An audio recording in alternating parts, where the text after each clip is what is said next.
Friends, welcome to DS kitchen. આજે આપણે દાલ fry અને જીરા રાઈસ બનાવીશું। તો દાલ ફ્રાય બનાવવા માટે મેં અહીંયા 1 કપ તુવેર દાળ લીધેલી છે। એમાં આપણે 2 ચમચી મગની દાળ લીધી છે।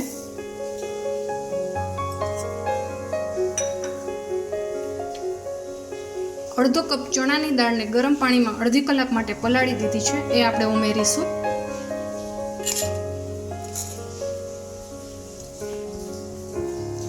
હવે આ દાળને આપણે 3 વખત ચોખ્ખા પાણીથી ધોઈ લેશું।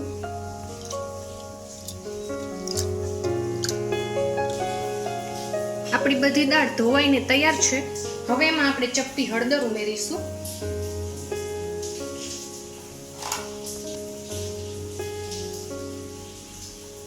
ચપટી મીઠું ઉમેરીશું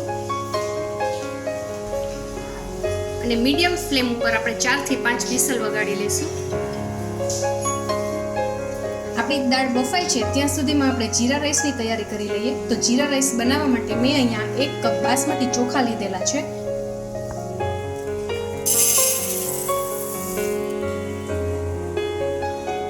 ચોખાને પણ આપણે 3 પાણીથી ધોઈ લેશું।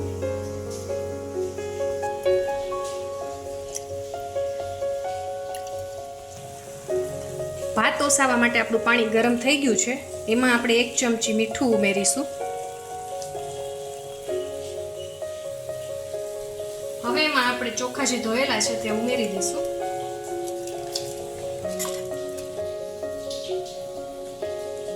આપણા ભાત તૈયાર છે, એને આપણે ઓસાવી લેશું।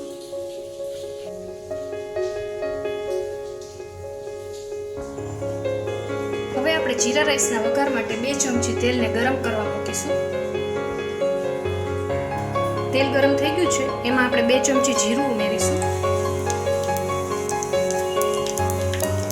અને ગેસની ફ્લેમને ઓફ કરી દઈશું।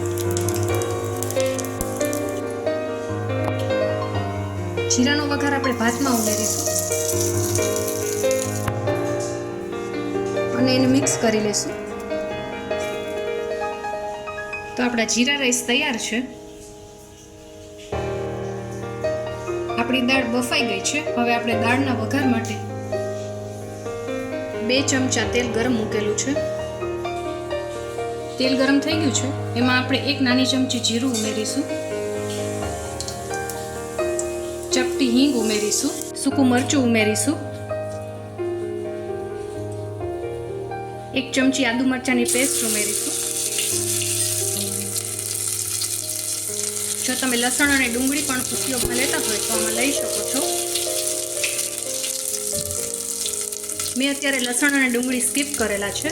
હવે આમાં આપણે 1 નાનું ટમેટું સુધારેલું ઉમેરીશું,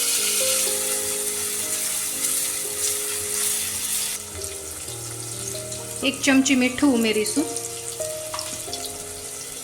ચપટી હળદર ઉમેરીશું, 2 ચમચી કાશ્મીરી લાલ મરચું પાવડર ઉમેરીશું, 1 ચમચી ગરમ મસાલો ઉમેરીશું, બરાબર મિક્સ કરી લેશું। હવે આમાં આપણે બાફેલી દાળને ઉમેરી દઈશું।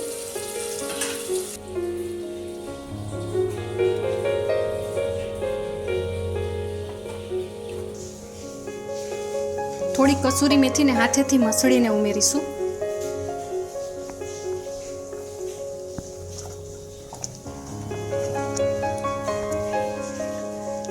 હવે એમાં આપણે 2 ચમચી ઘી ઉમેરીશું। આપણી દાલ ફ્રાય તૈયાર છે। ગેસની ફ્લેમને આપણે ઓફ કરી દઈશું। તો તૈયાર છે આપણા દાલ ફ્રાય અને જીરા રાઈસ। મારી આજની રેસીપી તમને કેવી લાગી એ કમેન્ટ કરીને જણાવજો। મારો વિડીયો તમને ગમ્યો હોય તો લાઈક કરજો, શેર કરજો અને મારી યુટ્યુબ ચેનલને સબસ્ક્રાઈબ કરજો। Thank you.